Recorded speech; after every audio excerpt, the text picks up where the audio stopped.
2 of the Intruder. The worst part of this was that nothing seemed to fit into any pattern I could discern. If someone else had indeed been trying to enter my mind, as evidenced by the chip door slamming against my wrought iron protection, how did they get there? Did they know that they were intruding upon my mind space?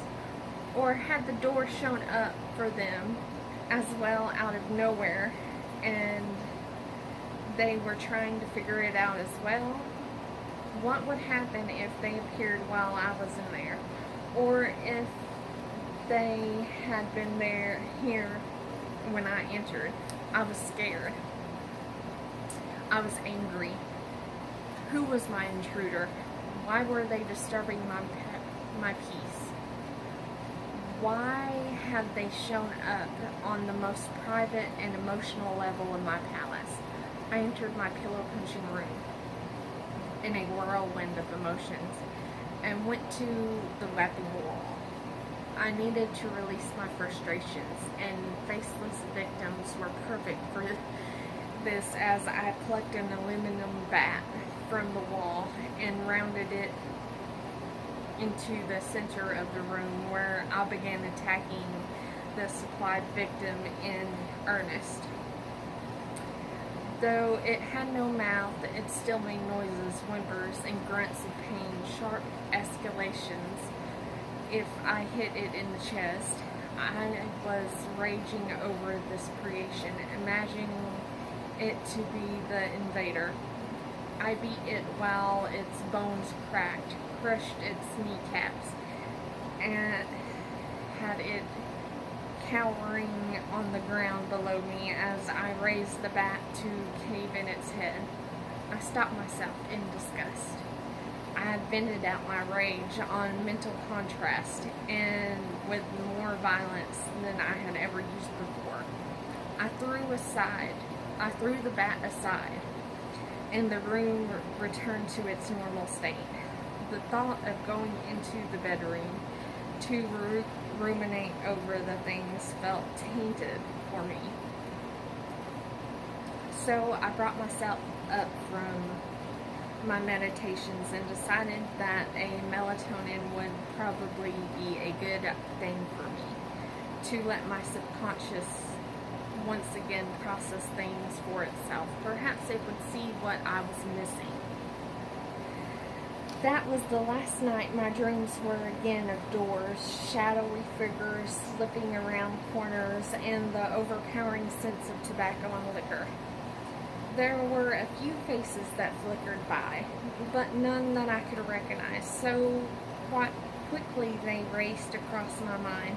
I found myself unsure of what I should do next. I made a note of new things I had seen and smelled in a room, as well as its potential change of dimensions. Again, there is nothing in the room that is unfamiliar to me in general, but there is something there that I have put into my mind. When I walk through my rooms, objects resonate with tendrils of memories reaching out towards me. In there they are all obscure, nothing standing out. If they resonate with anything, it was unease. I believe I should attempt to touch one of the objects to see if doing so creates a new sense of what they are. I hadn't wanted to before, as having someone touch my thoughts seemed obscene. But this room refused to leave, and it was causing me much more distress. I know how I must sound speaking of this as though it were an actual physical place, frightening, hiding with fragments of my imagination, fearing for my control over my mind, in case something could manage to break into the imaginary place. It all sounds absurd, but I spent so long on this, perhaps too much time devoted to its construction, and used it as so often. To me, it was as real as any other place in the world. Perhaps so in some cases. It is an extension of me, and it has some sort of cancer growing in it that I need to rid myself of. The palace changes itself as things in my life change, but also always in ways that are understandable. Subtle. I must recheck everything again, note any changes that have taken place, and make sure that there are no more secret doors hiding in the back of the hallway or nook. After I have lunch today, I will prepare myself for a complete inventory again of my palace, and then I shall notify you of my results.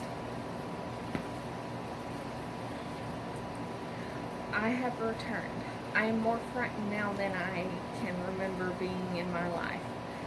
I now know who the intruder is, as well as why and how they were able to make their way into my palace. And I am terrified that it could happen again. I shall explain, but forgive me if my explanation is less than completely coherent. You will understand my terror before I am finished.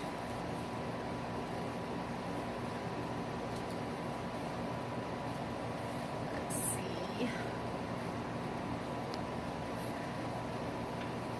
I again begin with a curious check through all of my rooms and galleries that I had previously established. Again, found nothing amiss. I braced myself and descended into the basement. When I came across the door, that evidence of whoever or whatever was behind it trying to break through was more pronounced. The handle had broken from the door, and larger chunks of wood were on the floor from its assault upon the wrought iron bars caging it in. There were scratches upon the wrought iron, as well as though someone had been clawing at it, trying to force it open from behind the wreck of what was left of the wooden door. I peered through one of the large openings and saw that the room was still in its foreign state, though it looked different than it had the last time I was there.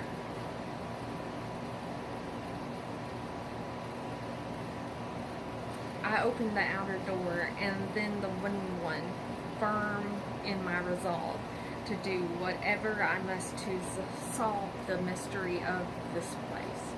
Entering the room, it appeared as though its creator had thrown a fit.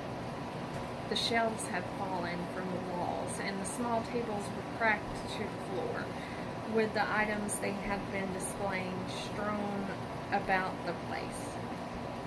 The scent of whiskey and cigarettes was still prominent, while a top note of gasoline rounded off the oil factory assault. I jumped as I heard whimpers and turned to find who was in the room with me, but there was no one. It appeared as though sound had finally been added as well. Whimpers, a slight scraping, the crack of wood from above now joined the rest of the canopy of the siege within my mind. I nearly bolted from the room. Panic began to set in, and I swallowed back the sour taste of bile as I closed my eyes and tried to breathe my way into more collected state. After a few minutes, I was as together as I was going to get. I approached some of the debris on the floor with the intent of picking it up and seeing what had happened, what would happen. This would freak me out. The first thing I found was the book, fumbling a bit due to the foreignness of the sensation. I knelt on the floor and plucked it from its place. As soon as I made contact with it, a face flashed in my mind. This was Jeremy's book. I remembered him leading discussions about it to anyone who would listen.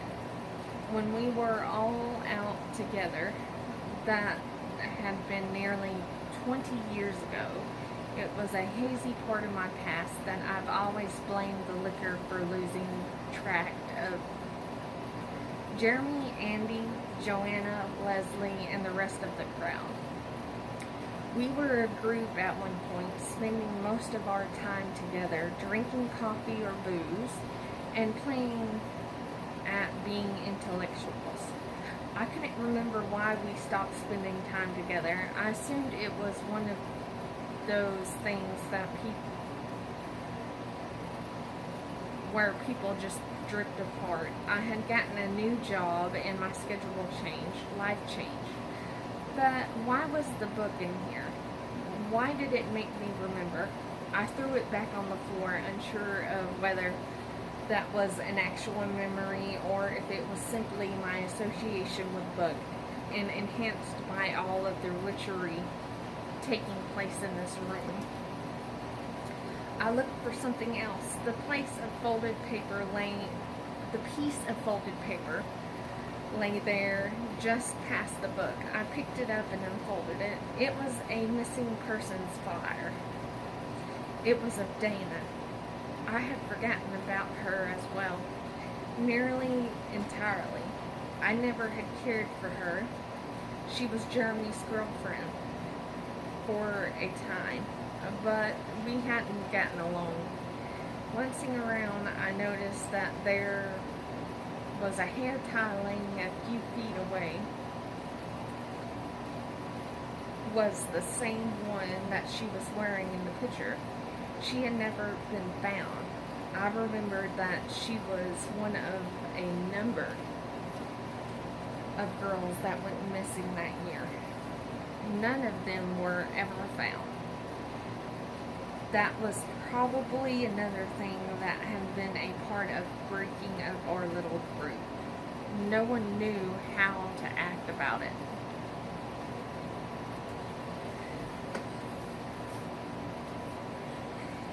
It was beginning to feel as though this was the purpose behind this room.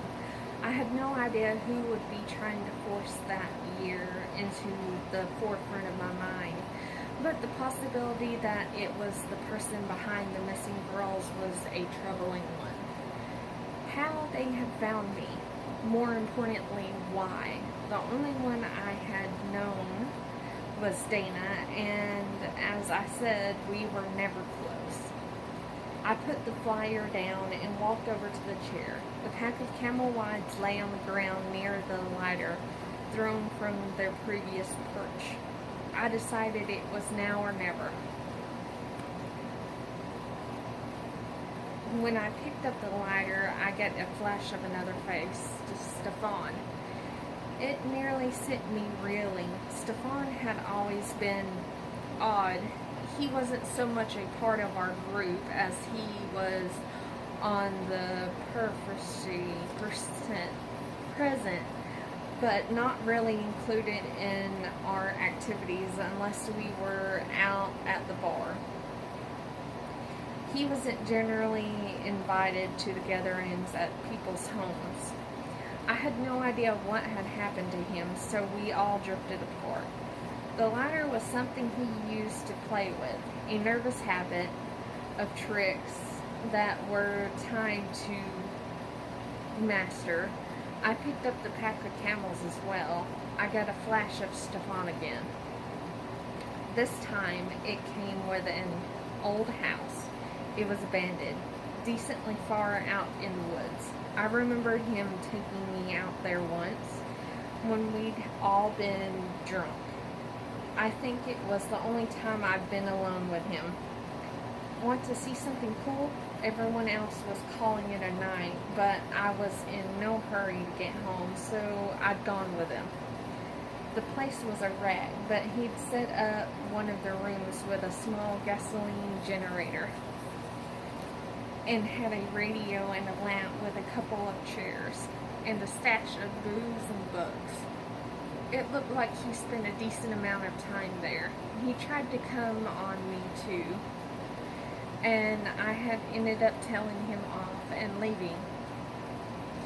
It was a long walk back. I had to give in and let him drive. It was the last time I spoke to him. I think I didn't tell anyone else about it, just kept him at arm's length after that. Was it Stefan? Had he figured out a way to insinuate himself into my life again? Why would he do this after all these years? My mind wandered, and I shook out a cigarette and lit it. Force of habit. Even in my mind, I guess, or whatever I was, or wherever I was, the connections I had to these objects was no longer something I doubted. But it was still a foreign feeling. They weren't as deep as those that I had placed in the rooms and nooks and galleries in the higher floors of myself. They were uncomfortable, jarring, and fleeting. They didn't fill my mind, rather they teased bits of the past up. It left me wondering why they were here. Taking a drag off the Camel Wide, I was hit with another flash of memory. Jeremy standing in his backyard over Dana. Sobbing in his backyard over Dana. They hadn't parted on good terms, and he had been wrecked when she went missing. I had always had a bit of a thing for Jeremy, but it wasn't reciprocated, so I left it alone. That was part of why I disliked her so much, I think. She never deserved him. And then after she left him, she disappeared and he never got closure. Looking at the chair, I realized that one of the chairs that Stefan had in the house, it kept coming back to him. Once my mind had made the connection, Larry, that's what I'd nicknamed him to myself, Stefan Lear, always a bit strange after that incident at the abandoned house. Someone I kept my distance from. I sat in the chair then, almost without thinking, and was again overwhelmed with flashes of memory. Seeing Jeremy so birthed in his backyard, remembering the trip to his house with Stefan, the looks of Stefan gave Dana following her breakup with Jeremy, how he hadn't been around as much after the girl started disappearing, getting a bat and driving out to the forest and hiding my car after seeing his truck. The long walk, trying not to get lost, hoping that I was wrong, hoping that I was right and could save them. No lights on in the house. Hearing something though, sneaking in the back door, the cracking of the floor and the sound of voices, trying to find them, the pounding of footsteps up the stairs, the struggle, shoving him down the stairs, following him down and seeing the room, seeing the girls, what remained of them, hitting him with the bat over and over and over until he wasn't making any noise anymore. Where was the screaming coming from? Looking up and seeing that Dana in her chains was still alive. Stefan no longer had a face. I was covered in blood and pieces of Stefan. Dana was screaming. Dana was alive. I came to bring her back, but then she'd ruin him again. Dana was cowering beneath me, beaten and starved, and I brought the bat down on her head until she was no longer had a face.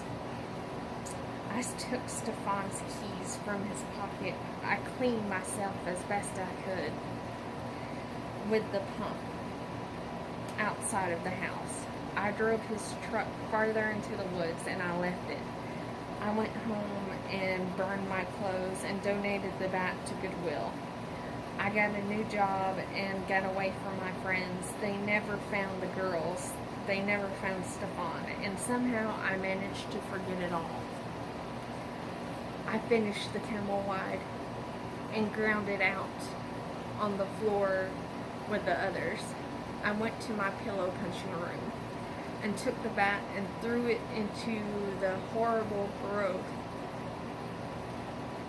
and sealed the door over with bricks and then paneling to hide it from my sight. I came out of my meditation so that I could tell you what I had found. I am the intruder that broke into my mind. I am the cancer that caused my own distress. I am the alien presence of my past shoved behind walls that managed to break itself free. And now, I am terrified of what else might be lurking in the shadows just past the edge of thought, building itself to break into my own awareness. What a great story. Hi guys, let's try this one more time. Maybe the audio will work this time. We're gonna hope. The story that we're redoing is called The Intruder by Kari Leigh Sanders.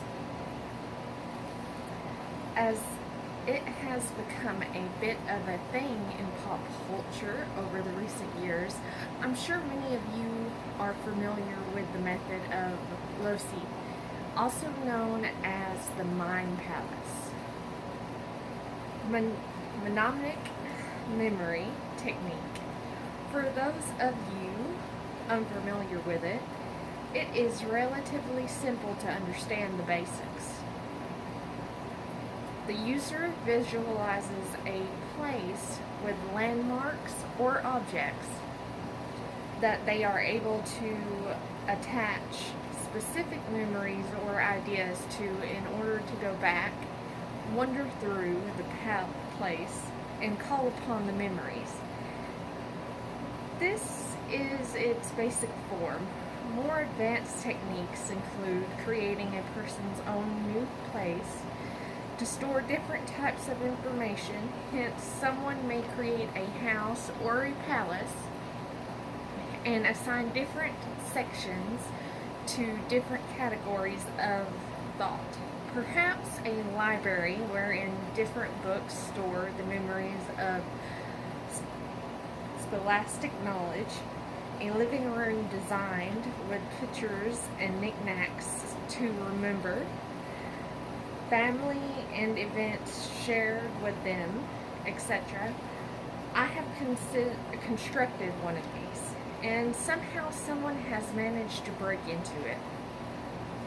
I would like to start by explaining my particular construction, and as I get caught up, I shall begin chronicling things as they happen.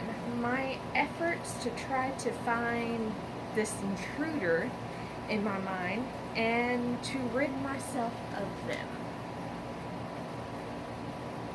I take medication for a couple of reasons. Note, I'm not suffering from schizophrenia or any other mental condition that causes hallucinations, and a side effect that I encounter often is a bit of memory impairment. It's not generally too bad, but it's enough to cause me annoyance, and I have tried many things to help me keep my mind sharp. I do puzzles, such, to try to keep my mental strength. I would like to show you the picture. And as I tried to say before in the previous video, it's from Nightmares of Whisper, the collection by Fae Corps Publishing. I suppose that would have helped if I said it in the beginning. I first came across the Mind Palace technique in Little Big by John Crowley. As I often dream of houses, specific houses, that exist only in my dreams, I eventually decided to give it a whirl. I had nothing to lose, and it could be fun. The way it was described in Little Big, not only would I have improvements in my memory, but I could also possibly get a chance to see my subconscious alter things as I learn more about them. Being able to wander through my own head and pick on things that were going on in my subconscious, and seemed like it would be an added benefit at the time. I started small to help myself. I would grab pictures from the internet of designs I felt comfortable with to help me to envision my palace. I initially had a foyer with a large comfortable sofa in front of a fireplace flanked by bookcases that had only a few pictures on the mantel and a painting above it. I would sit on the sofa and embed the thoughts or memories into one of the items in the room. Eventually I had a branch out through too little space for 40 years worth of memories. Twin staircases swept up behind the sitting area, and the second floor appeared while off to the sides. A blurred darkness waited my placement of doors or wings. On the second floor, I first made a gallery off to the left that I thought of as high school. It was a long portrait gallery that had pictures of the people that I knew from high school, as well as some separate events. The more detail I had of these events, the more elaborate the area of the portrait took. Some became little nooks with extra marvelia associated with the person set up on small stands. Others opened into their own rooms. An example of my high school guidance counselor, Mr. Donahue. Mr. Donahue favored brown and orange sweaters, a sweater vest, and his office was decorated with orange, brown, and yellow. He told terrible jokes and tossed out brain teasers by the dozen. I babysat for his son a couple of times and gifted him with a Nintendo game that we both enjoyed when we discovered that the screen to his television showed parts of the scenery that mine didn't, allowing him to access parts that I couldn't. Mr. Donahue had a nook now with a small pictures of a sailboat, Zeno's Paradox, with a man crossing a lake on the boat used as an example. A screen door. Don't lean on screen doors, you might fall and strain yourself. And a Nintendo cartridge on yellow, brown, and orange stands. Right.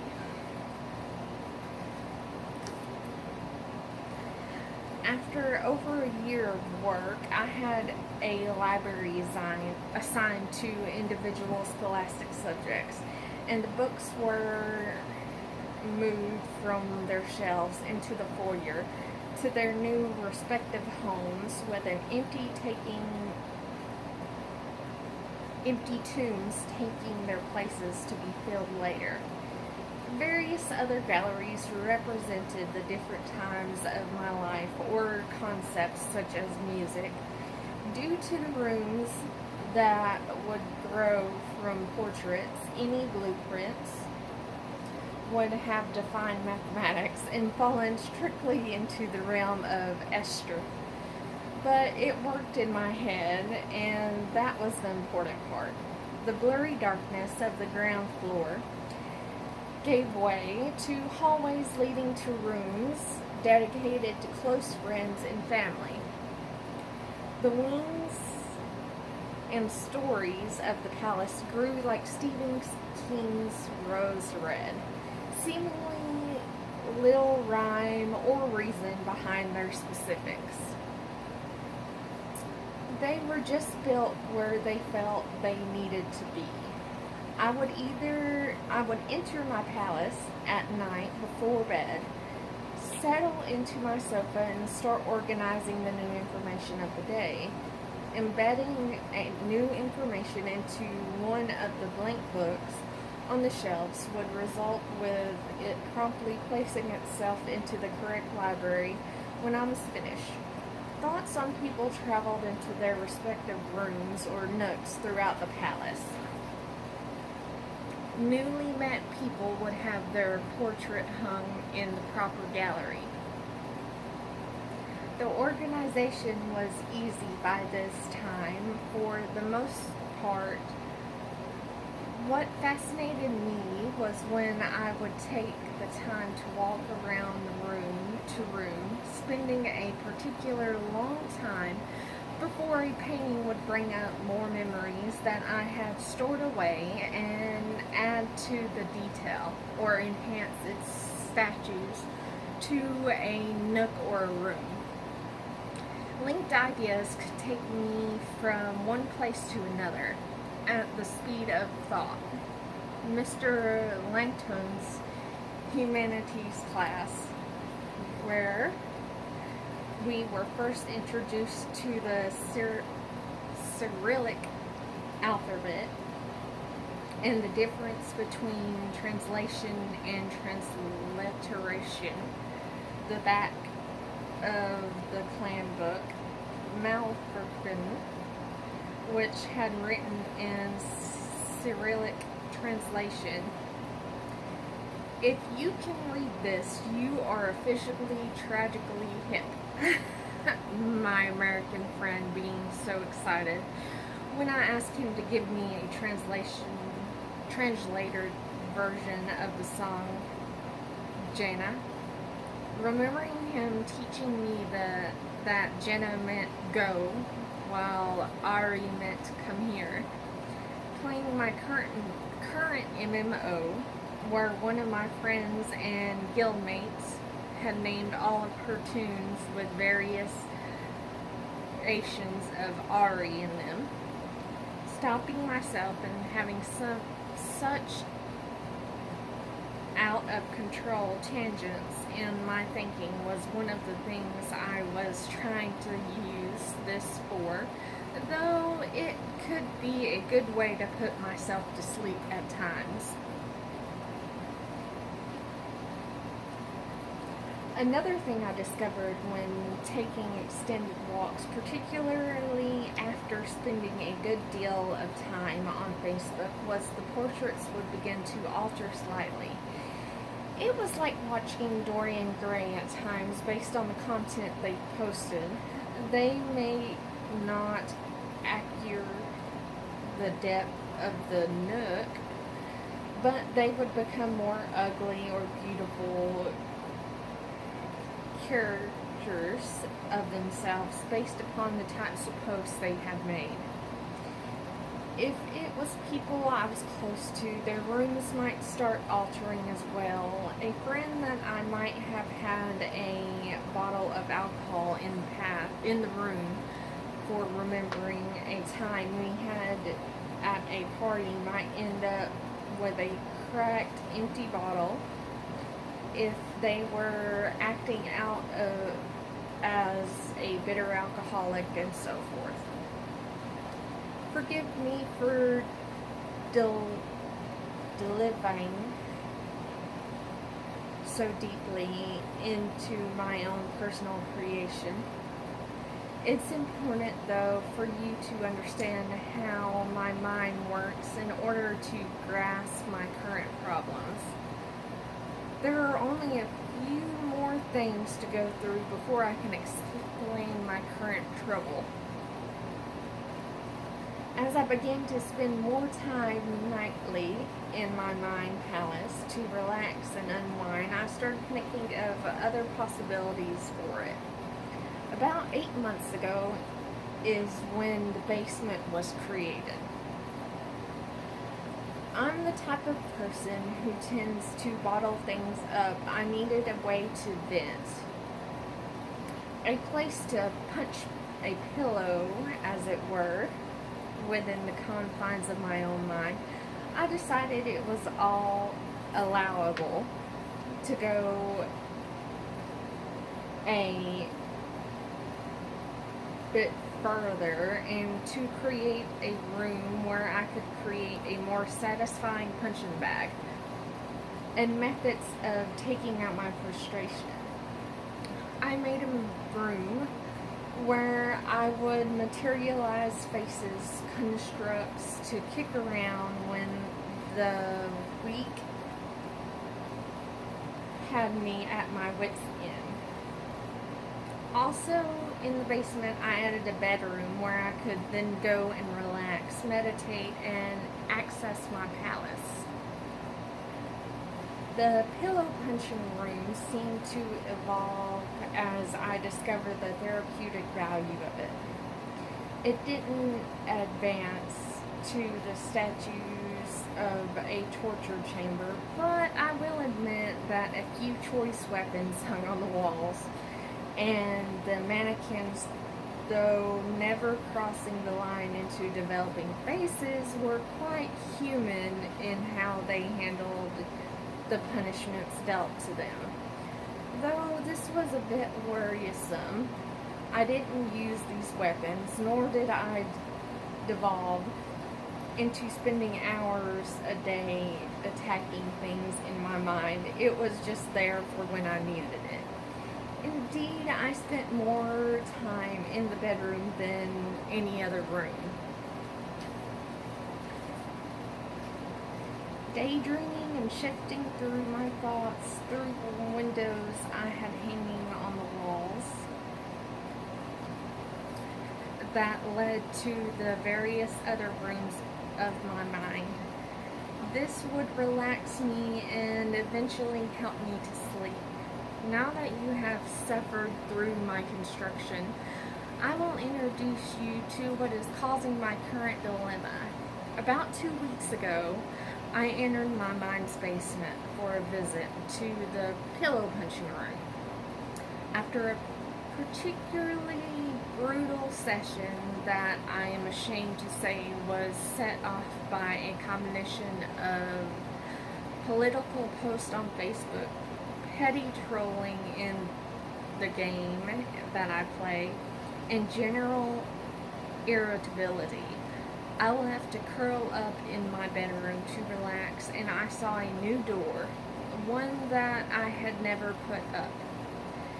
There were only 2 doors in the basement, but both on the same wall, and this one was in the corner of the hallway.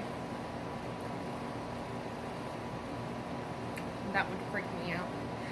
I immediately felt ill at ease with this door, as even though I was aware of my palace being able to evolve on its own, it mainly kept to the same Victorian steampunk, as well as being close to the same room or hallway that the new object would belong with. The door was in my basement, where I kept only means of meditation and working out my frustrations, not memories. It was also quite an eyesore, set in the polished oak walls. This door was unfinished, battered wood.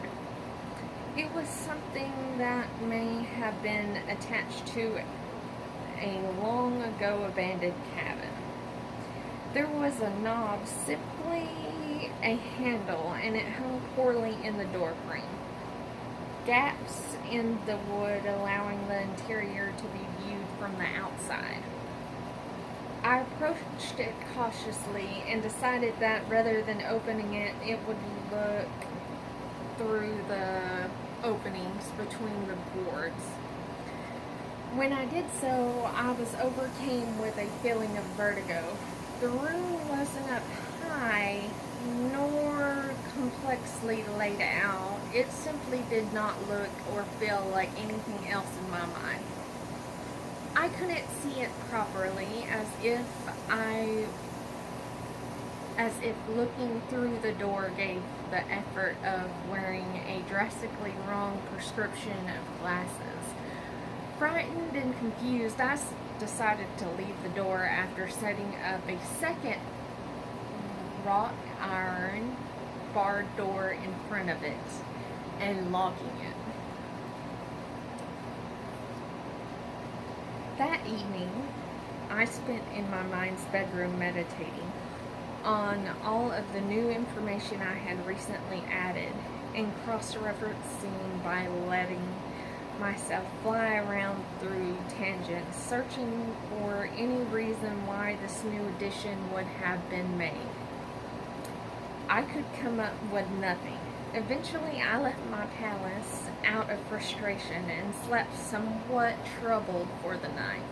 I dreamt of the doors and shadows, the feeling of an unknown watcher following me through strange hallways I've never visited, and that horrible, vertiginous feeling overcame me when I tried to focus on anything. The next day I decided I had to find out this new edition represented, as it was causing me more distress than any other change and caused me before.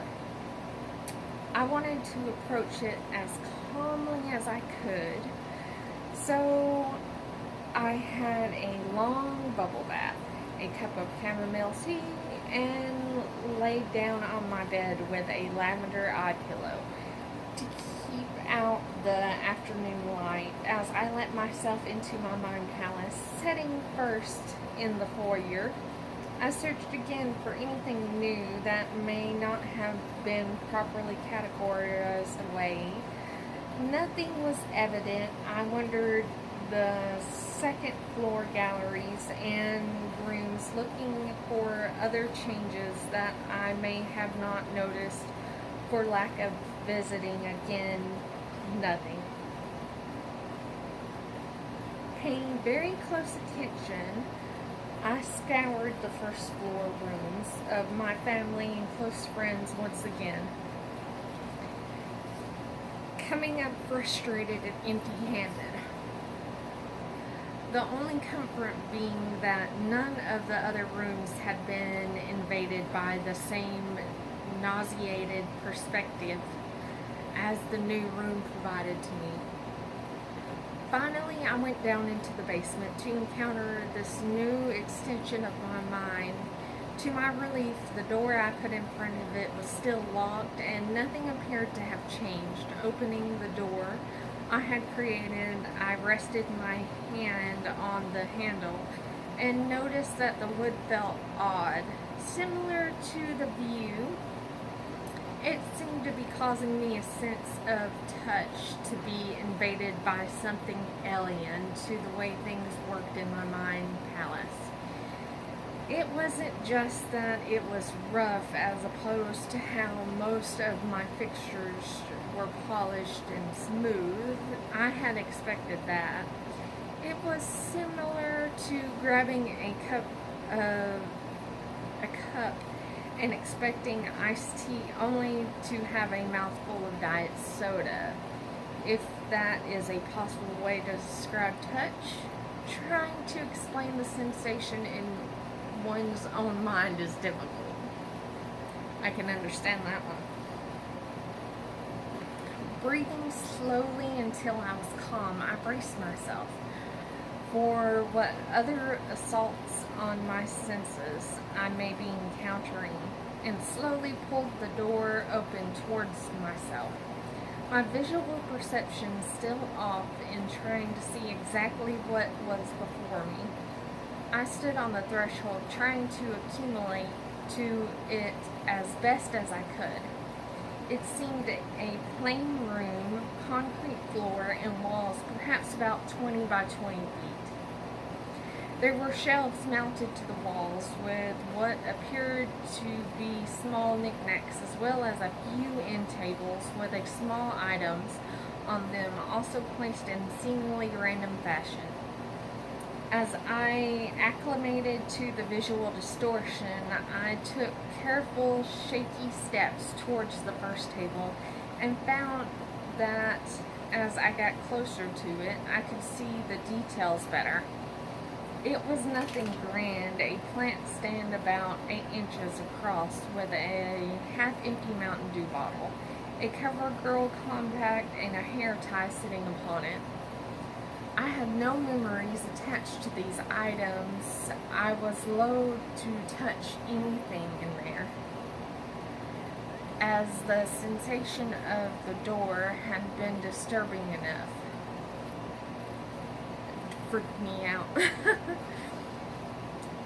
Venturing to the next table, I discovered a dog-eared copy of The Tropic of Cancer and an open half of a pack of Camel Wides, a black Zippo lighter, and a folded piece of paper that looked to have something drawn within the folded sections.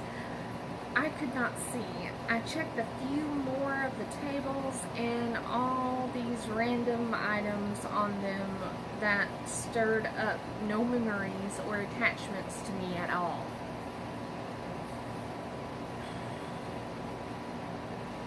As I got further into the room, I could make out that there appeared to be a large overstuffed chair there, with some more tables and perhaps boxes around it. I was feeling more and more ill at ease in this room and decided to leave. I made it back out and shut the door behind me. I was again disoriented as I stepped back into the hallway. After regaining my equilibrium, I closed and locked my additional door again and made my way back out of my mind palace to process what I had learned. I did this analyzing outside of the palace so as to not add the items inadvertently to my own storage. It appeared that whatever was in this room affected my senses of touch and sight. I hadn't noticed any sounds except for my own quiet steps and breathing, which appeared to be normal. And there had no smells nor taste that I had encountered. Nothing was mine in this room. I could not connect it in any way to myself, though I was familiar with the look and had smoked Camel Wides at one time, and recognized the other items. They simply existed there, unlike items specifically placed in my palace with a memory or idea that the door and room should have appeared, much less why it was so foreign of an experience to me.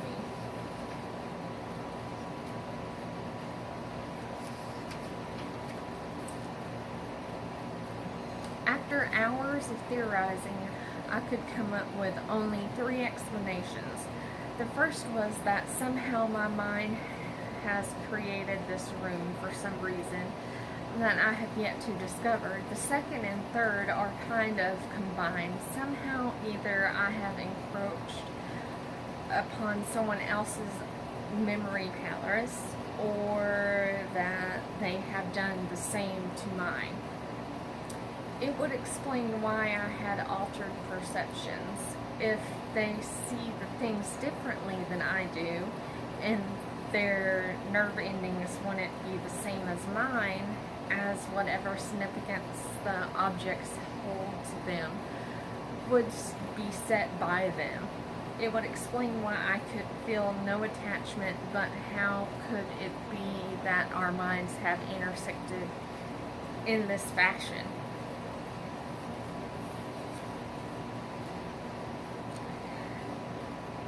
As I was further frightened after this experience, I resolved to stay out of my mind palace for a bit. Perhaps it would fix itself and go away, or evolve into something I could understand if I let my subconscious do its job. More dreams of the doors and being watched followed, but they were to be expected. Now to the most pressing concern.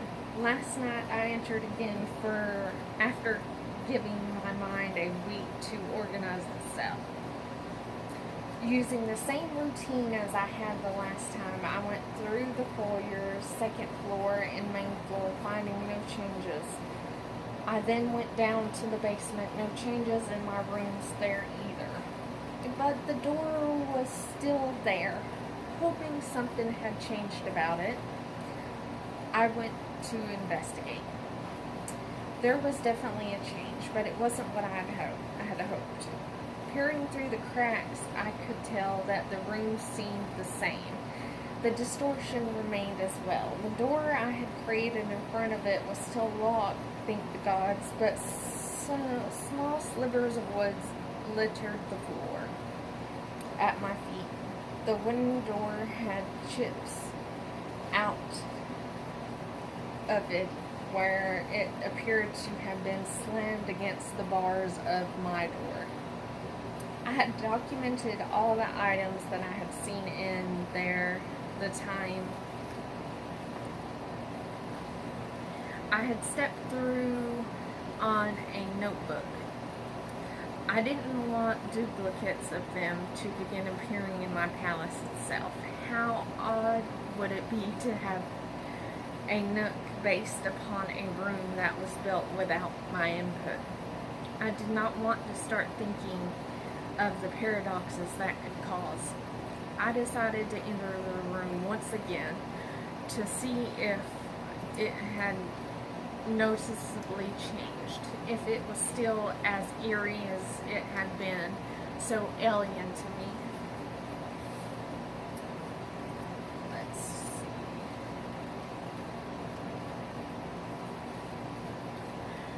This time the wood felt the same, but in a way I remembered, still foreign, but a previously encountered sensation that wasn't as bad as the first time. The room made me nauseated with the difference in perceptions. I saw the items that I had seen before, and I could smell something now. It smelled of cheap whiskey and burnt cigarettes. I approached the chair and saw nearly an empty bottle on the floor aside on overflowing ashtray. The chair seemed to have indentions where someone had spent a good deal of time sitting in it. Cigarette butts littered the floor. The room stretched further this time, or I hadn't seen it properly the first time. I'm not sure which the farther walls had the sheen of heat over a desert highway. The distance could be a mirage of sorts. I was again disturbed and left without touching anything, firmly locking the door over it.